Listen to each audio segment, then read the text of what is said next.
Hey everyone, welcome back to the channel. Today we're diving into a huge development out of Georgia in the Trump 2020 election case. So here's the scope. The Georgia Appeals Court just ruled that Fulton County District Attorney Fani Willis is officially disqualified from prosecuting Donald Trump and several of his allies for allegedly trying to interfere with the 2020 election. Yeah, you heard that right. She's out. And it all boils down to what the court called a significant appearance of impropriety.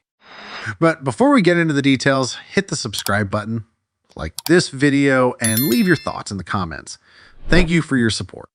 Willis reportedly had a romantic relationship with Nathan Wade, one of her former top deputies. The court's opinion was pretty clear about this.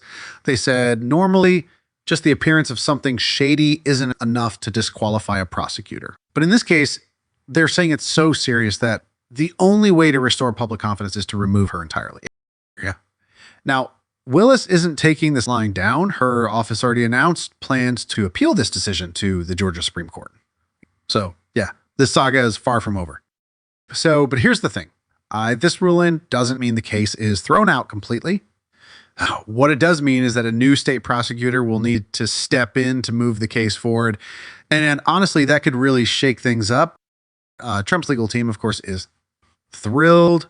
Steve Sato, who's Trump's lead lawyer in the case, called it a well-reasoned and just decision. And Trump's camp is already framing this as part of what they call the political weaponization of the justice system.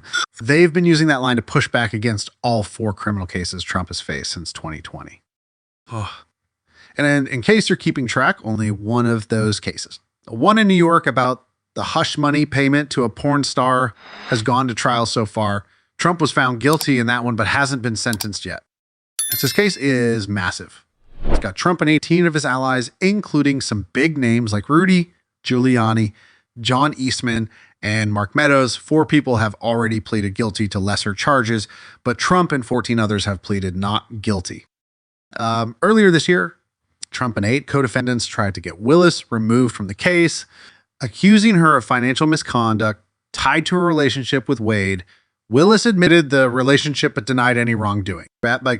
She even said she paid Wade back in cash for vacations they took together. At first, a Fulton County judge ruled that she could stay on the case as long as Wade stepped down.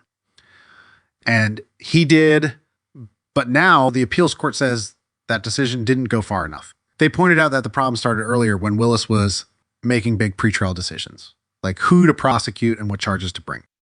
So what's next? Willis is fighting back with her appeal, and this case isn't going away anytime soon. It's worth noting that Trump is already hinting he'll use federal power to investigate his political rivals if he returns to the White House. This whole thing is wild, and it's going to be fascinating to see how it plays out. Let me know what you think in the comments. Is this ruling fair? What do you think about the larger implications for Trump and the justice system? As always, thanks for tuning in. Don't forget to like, subscribe, and hit that notification bell so you don't miss the next breakdown. I'll see you in the next one.